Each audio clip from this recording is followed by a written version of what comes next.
Every day I bump into African speakers and African scholars who know what is up, and they're not afraid to call out the West on some of the wrong things that they're doing on the continent. One of those speakers is Brian Kagoro, who I bumped into by chance when I was listening to a speech by Dr. PLO. They were on the same panel, and when I tell you that I listened to him for a whole 45 minutes without breaking, that's what I mean. He's well-read, he's well-researched, he's a lawyer, he's lived in the continent, and he's traveled abroad, so he knows what he's talking about. He knows what he's talking about when he says the West is not right in asking Africa to forget about slavery and the genocides that occurred on the continent, yet the West will not forget about the Holocaust. He's very right when he says if reparations are paid for the Holocaust, they should be paid to Africa for slavery. He's very right when he says we can say Africa is corrupt by an extent, yes, but we should also call the West for what they are. They use the looted resources from Africa to develop Switzerland, the least corrupt country in the world, developed using the loot that Abacha stole from Nigeria. You know, he's very right when he said the West cannot lecture us on democracy because on what data and what ground they used to invade Syria, Iraq, and Libya, you know. And so he is what is up. Here's just a snippet of his speech. The intervention in Libya was couched in benign terms. I could give you 100 interventions where the justification, objectively speaking, was on the basis that there was evidence either of genocide or evidence. I'm sitting in Rwanda. The international community stood by as the genocide against the Tutsi happened. Yet in the same year, they were intervening in West Africa. Switzerland, which received the Abacha loot, which received the loot from the then Zaire, now DRC, has constantly been ranked in anti-corruption indices as the cleanest country in the world. PLO and I are lawyers. The receipt of stolen property is theft at law. How is it that you will have Nigeria and Kenya ranked so far, and yet the country that receives the money ranked so up? Today, Zimbabwe is paying back white commercial farmers reparations. But when you talk about any reparations, it's like the black body is not worth repair. What we must do is endure, be resilient, go forward, don't look back, trudge on. But today with the scramble of Africa that PLO was talking about, they will interfere here whether we put in place the right policies or we put in place the good governance. Why? They need the lithium. And if your right policy is not consistent with their green energy transition that they control, they will take you out. Hello guys, how are you doing? Welcome to another sit-down conversation. My name is Ondiro Oganga. I am a business journalist by profession, and I'm also a digital content creator. I make content on Black people, Africa, our empowerment, and how we can rise up and take our rightful place at the global stage. Today, I want us to have a conversation around a speech by Brian Kagoro that he made when he was in Rwanda during a plenary session. We will separately upload the full speech so you guys can just, you know, soak in all of his brilliance. But, you know, he raised a very important point that we more often than not look past, you know. When you talk about slavery and the genocide and atrocities that happened on the continent, first of all, it's not properly documented. There isn't a lot of history. On the continent, we know what happened, but outside of the continent, it's not spoken about. Children are not taught in school. It's being erased from the minds of their coming up generations, you know. And when they come to the continent, they're always preaching the message of forgive, forget, you know, that was a long time ago. We're not responsible for that. And even Chimamanda Ngozi Adichie speaks about it. But when Chimamanda spoke about it, she spoke about it from, it's important not to forget because these things happen. But Brian attaches a very significant point to it. He says, it's almost like African lives do not matter, and we've reduced what happened to Africans because there is legislation, like say anything pertaining anti-Semitism and see what happens to you, you know. But people can go about and continue exploiting Africa and financing war on the continent without any repercussion because we are not held in the same regard. And that's the same point that Brian is raising. We need to describe oppression. I'm sorry, I hear this a lot when I come to Rwanda. You have to hear me. I'm Rwandese, so you cannot do anything about me. I have immunity here. You people like to say, let's forget, let's not blame anyone. Please stop that nonsense. When the Holocaust happened against the Jews, it was 1940s, 45. Not a single African country other than Ethiopia and those who had not been colonized was free. The first African country got independent 1957. There is not a single Jewish person who will allow you to forget the Holocaust. And in fact, there are crimes, not just in Israel, across the world against denial of the Holocaust. US foreign policy, Israeli foreign policy is very key. It's a central issue. Africans, for some reason, must forget something that happened 50 years ago, if you are Zimbabwe 80 years ago.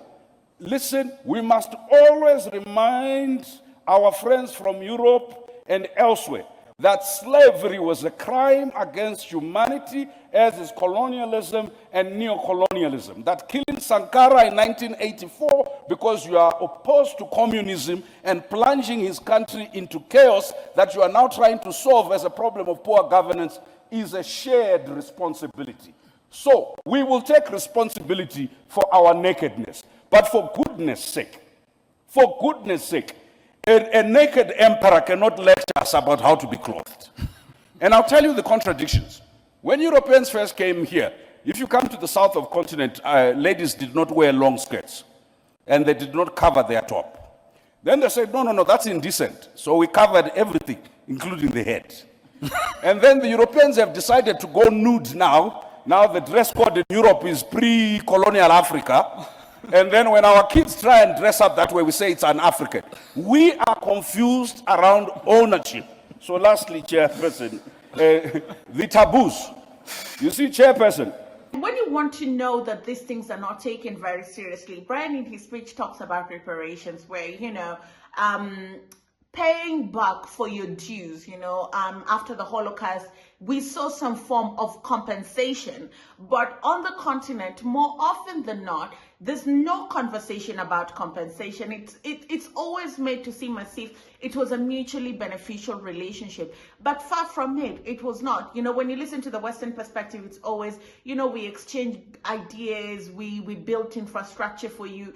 All the things that white people did when they were on the continent were suited for what they were geared to serve their agenda. Let's say, for example, infrastructure. When they were building the railway, they didn't build the railway with the thought of Africans using it for commuting. No, they built railways from where the natural resources were all the way to the ocean so that they can be loaded to ships and be shipped to Europe and Americas to, develop these parts of the world. But they make it seem as if, we developed infrastructure for you. No, you did not. There wasn't proper... The infrastructure that you boast of was built to serve your need. If you look at roads, even if you look at schools, everything that they did was geared and suited to serve their interests while they were on the continent. They took and took and took. And that's why Brian says it is important to have conversations around reparations. You see, Chairperson, we need to talk about global anti-black racism, the treatment of African migrant laborers in the Middle East, in the Arab world, and in the Asian world, and in Europe, is a matter for the African Union to constantly pronounce itself on. And I'm glad, Chairperson, you issued a statement on George Floyd, but I'm waiting for the African Union resolution from last January on reparations. There was a formal policy of the United States government in 2015 for reparations by companies behind the Holocaust. There needs to be, the conversation on reparations is not to be settled by African political elites, right? Today, Zimbabwe is paying back white commercial farmers reparations. But when you talk about any reparations, it's like the black body is not worth repair. What we must do is endure, be resilient, go forward, don't look back, trudge on. But today, with the scramble of Africa that PLO was talking about, they will interfere here, whether we put in place the right policies or we put in place the good governance. Why? They need the lithium And if your right policy is not consistent with their green energy transition that they control, they will take you out and they will cause instability. We cannot do it as single countries. We are not uniting because it's the good thing to do. We are not uniting because it's the principled thing to do. If we don't unite, we will perish. If each one of our small countries, as economically unviable as we are, rush in order to prove distinctiveness, I'll tell you what will happen. We will be so fragmented intellectually, politically. Our institutions will have no meaning. Let me end with something more positive. I think Pan-Africanism flavor is alive today. He also points out a very significant thing about the West is that, one, they never work on data that they can bank on, and two, they never take any responsibility. It is public knowledge that some Western officials have come out and say, you know what, we made a mistake in invading country A, B, C, and D. We didn't work on concrete information. The data wasn't as spot on, you know, but that does not hold them back from invading these countries. It's like I said in a previous video, these people are always aching for war. It's like when there's no war, they're not at ease. They thrive in chaos. And I look at Libya a lot. Was it worth it? The chaos and the destabilization that has been brought into the country following the assassination of Muammar Gaddaffi, and this is not to exempt Muammar Gaddaffi from all the bad things that he had done. I'm just asking, in the larger scheme of things, was it worth it? Did it make sense to take him out of power, destabilize the country? Was it worth it, you know? So there is never a lot of thought paid to this thing, and it speaks to the narrative, how they perceive us, you know. Western people are incapable of thinking that Africa can stay on top of its affairs, that any good thing can come out of the continent, that Africa can have its challenges in leadership and find a way around it, you know. And it even goes to the way we are treated and even the way they just perceive us in general. They're incapable of just bearing the thought that anything good can come out of this continent. The intervention in Iraq was couched in very benign terms. The intervention in Libya was couched in benign terms. I could give you 100 interventions where the justification, objectively speaking, was on the basis that there was evidence either of genocide or evidence. I'm sitting in Rwanda. The international community stood by as the genocide against the Tutsi happened. Yet in the same year, they were intervening in West Africa. The construct of benign and malign is controlled and related to the question of narrative and strategic self-interest.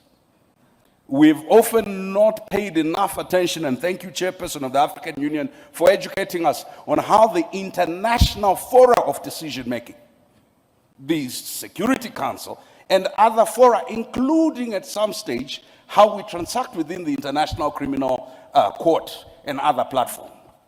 That evidence, and that was my point, we don't control data, we don't control digital platforms, we therefore are not controlling narrative in both analog and digital forms. What can practically be done? We do need to speak to Europeans, not as victims, because the erasure of the contribution in European consciousness of Africans to modernity and civility has constructed a white supremacist view that sees the evolution of modernity as a singularly European contribution. And it is only now that our young researchers are beginning to excavate the contributions of Black people, of Africans, towards inventions. Because until now, the province of economy was not the province of Black people. In my country, in Zimbabwe, when land was taken, a British court gave a judgment that said, the question before them and who owned the land, they said, one thing is certain, it cannot be the native because the native has no sense of ownership. It was on that basis that land was taken. Number two, on the question of economics, even we pejoratively only talk about our people as informal law, informal economy, Yet the informal economy is formal. That's how India developed, through its cottage industry. We have a psychotic addiction to colonial definitions of what, and that's why Professor Ashraf is correct. It's not just a narrative about our contribution historically, it's a narrative about our contribution now. Our young people who developed M-Pesa, which is now being used globally, who developed Ushahidi, which has been used by over 300,000 organizations, including the Japanese, the US military, and the NATO forces, are never sufficiently credited. Why? Because it is not in the current psyche of most Europeans possible that Africans are anything else except the object of charity that deserve our mercy and our pity. Why? Because they are governed by tyrants. And while we are made to think and believe that we're the villains of the story, in all honesty, we are not. You know, the West has mastered the art of sanctifying themselves, washing themselves clean. Switzerland is the least corrupt country in the world. Well, their bachelorette was in Switzerland and it was used to develop that country. That's true. When African leaders steal money from the continent, they ship it to offshore accounts in some of these countries. They use it to buy houses, they use it to buy your luxury cars. So then you're okay using that money, taking that money, developing your economy, but you want to wash your hands and say, oh no, we're clean. No, you're accomplices, honey. You're just as corrupt as the person that stole the money because you're enabling it. If these people stole money and they had nowhere to keep it, they had nothing to do with it, then it would disincentivize people from, being corrupt. Because, I can ban money on a house in America and London because those houses cost millions of dollars and it's easy to dispose of that cash. I can buy luxury cars because it's easy to dispose of that cash. I can buy luxury watches. But if your big businesses today say, we're not going to do business with corrupt individuals, if you're going to buy anything from us, we need to see proof that this money is yours and it's clean money. You'll disincentivize many people from stealing money because why would you steal if you can't use that money? But no, you want that money to build your economy. Honey, cross over the line. You're not the least corrupt country. If anything, you're standing next to the most corrupt country in the world. Right? Or Africans are incapable of ethics. And we've constantly said that Switzerland, which received their Abacha loot, which received the loot from the then Zaire and now DRC, has constantly been ranked in anti-corruption indices as the cleanest country in the world. PLO and I are lawyers. The receipt of stolen property is theft at law. How is it that you will have Nigeria and Kenya ranked so far, and yet the country that receives the money ranks so up? I think that if you're changing narrative, you also have to change behavior. Our African leaders and citizens constantly confirm the European caricature, an object of pity. When we come into these spaces, we can never transact revolution in courtesy. I like to be civil, to be courteous, right? But each time I start pointing to atrocities committed by African governments, the Europeans and the Americans cheer me up. Each time I refer to the historical atrocities and continuing atrocities committed first by governments and by companies that are dumping cyanide into our underground water and nuclear waste, right? You know what it is said? This is retrogressive. It's undermining investment. It's again, listen, we cannot win the narrative battle by arguing in pockets. They are happy us talking about our localized, indigenized oppression. They are never happy us talking about the question of distribution and redistribution of the global economy, of global power. And what Nkrumah and others realized in 1963 at the founding conference, if Africa is not represented, if Africa does not own its narrative, but you can't own your narrative if your leadership is totally disconnected from its people. You can't own your narrative if your intellectuals are totally disconnected. We have underinvested in rural areas and slums where the majority of our people are. In fact, we treat them as security threats and they are over-policed. Number two, we have underinvested in our academic and research institutions. We'd rather bring McKinsey and bring Deloitte and Touch. They will help us do AU reform. Why? Because there are no African consultancies that we know Even if they exist, we have no relationship with them to help us with AU reforms, with anything else. And this is not a pronouncement on McKinsey or Deloitte. It's a pronouncement on ourselves. We have not, as a leadership, begun to recognize that the native is capable of knowledge. The native is capable of economy. The native is capable of invention. You can't change the narrative if the starting premise is we're trying to be like Europe and to catch up. I think in conclusion, and I like that he did this, is he gives solutions. You know, Africans need to be in charge of their own narrative, and Africa needs to take advantage of the new digital wave that is coming up. You know, take advantage of it, position yourself, mainstream your story, mainstream your culture, mainstream your art, mainstream your intelligence, mainstream your talent, mainstream your labor. You know, Burna Boy just sold out a concert in the UK, 80,000 people. That's African art, you know, and it should be celebrated, and we need to see a lot more of that. That's what the continent is capable of. He's just one example, you know, but in art, and there's so many brilliant Africans all over the continent, and it's just time that we start enabling them to shine on the global stage.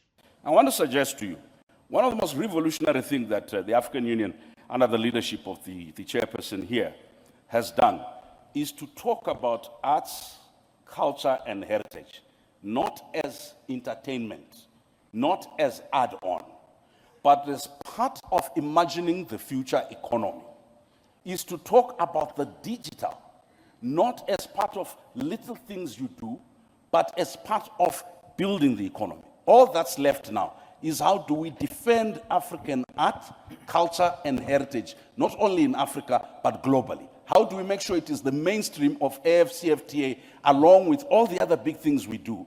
And how do we, in the digital economy, make sure we are not consumers of products that are produced elsewhere and not part of the production chain? Okay. If we do that, our Pan-Africanism is economic, our Pan-Africanism is cultural, our Pan-Africanism is intellectual, our Pan-Africanism is also spiritual. Just remember what Chinua Achebe said. We are not the children of Africa. We are the parents of Africa, because the Africa that we want is yet to be born. And we are the ones that history has charged with the responsibility to give birth to the Africa we want. So whatever we are frustrated with respect to the African Union, our responsibility is how do we make the normative frameworks and the institutions work, but how do we build the repository of expertise so that the African Union at any given time has access to the best brains, the best technical expertise in any field on the continent. Well, guys, thank you very much for watching. My name is Ondiro Oganga. Let me know what you think. Comment down below if you'd like to see the full speech of Brian. We will be uploading it also without me rambling and giving you my opinion, so you can just take it all in. Remember to comment down below what you think, share this video, and like it. I'll see you again next time.